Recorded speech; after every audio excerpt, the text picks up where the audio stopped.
Now O'Donoghue will have gone through the tough part of the race for him. A 1,500 metre runner moving up to 3,000. Doesn't like it through laps 4 and 5, but now he's got coming up 600 metres to go, and he's really on a hot pace, close to breaking a New Zealand record of 7 minutes 50.9, which is held by Dick Quacks.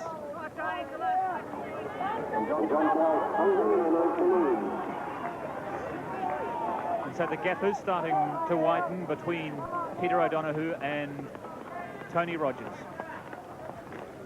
So Peter O'Donoghue coming into the home straight for the second to last time with 500 metres of the race to go in this 3,000 metre race, and he has a big lead over Tony Rogers, who in turn has an even bigger lead over the runner in third place. The early pace in the race set by Russell Haswell. He set up this pace for O'Donoghue, running through the first 3 laps in 64 seconds per lap.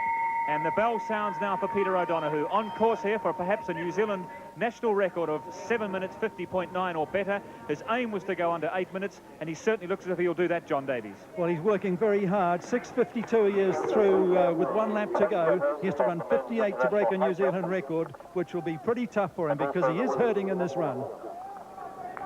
Well, nonetheless, it's a grand sight seeing Peter O'Donoghue, one of the great talents of New Zealand track and field of the early 1980s, whose career has been battered and bruised by injuries over the last 6 years, and he still isn't entirely free of injury, but here he is running the race of the season for him anyway, with just over 100 metres of the race to go.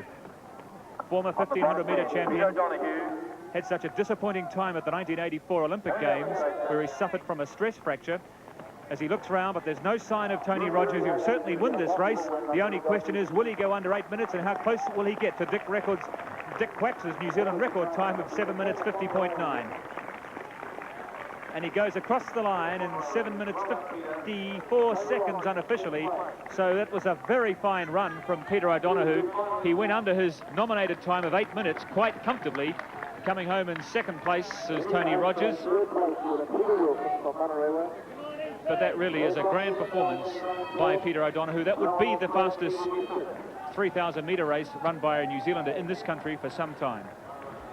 So Peter O'Donoghue, a convincing winner in a very fine personal time of 7:55.49, one of the few New Zealanders to go under 8 minutes for the 3,000 metres, and his winning margin was over 10 seconds between himself and Tony Rogers of Waikato in second place, and third place going to Peter Wilson of the Manurewa Club in Auckland in 8:27.22.